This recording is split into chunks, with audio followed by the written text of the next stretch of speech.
Hi, I'm Matt Sargent with Efficiency Vermont. Today we're going to spend some time in the attic. Now, most houses have some insulation in the attic, but many older homes don't have enough insulation by today's standards.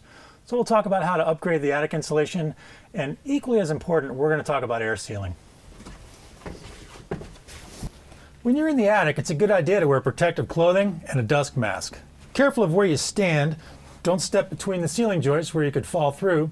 Put a board across the joist to give yourself a nice safe place to walk. And watch out for sharp objects like these nails in the ceiling. It's a good idea to make sure that the attic is nice and dry. This one's well ventilated. You can see the vents behind me. Make sure you call a contractor if you see things like excess moisture, knob and tube wiring, or vermiculite insulation. Warm air in the house escapes into the attic through any cracks and gaps in the ceiling. Now, the insulation in the attic doesn't stop or even slow down this air movement, so it's critical that before we insulate, we have to do some air sealing. Places like plumbing and electrical penetrations, recessed lighting, chimneys, attic hatches, where the wall meets the ceiling, should all be checked for gaps and air sealed before we do any insulating.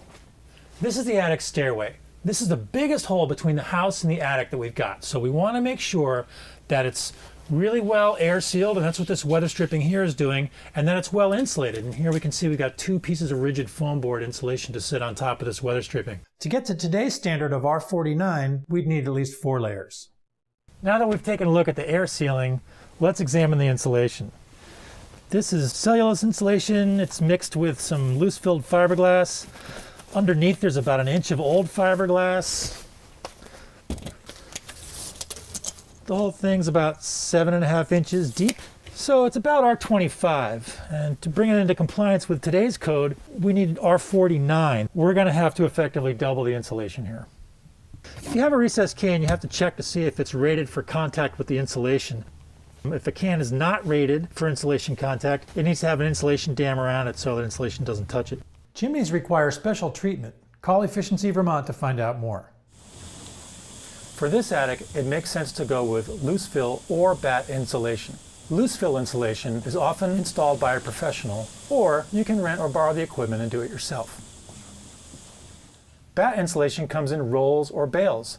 Make sure the joist cavity is filled to the top before you install a second layer across the tops of the joists.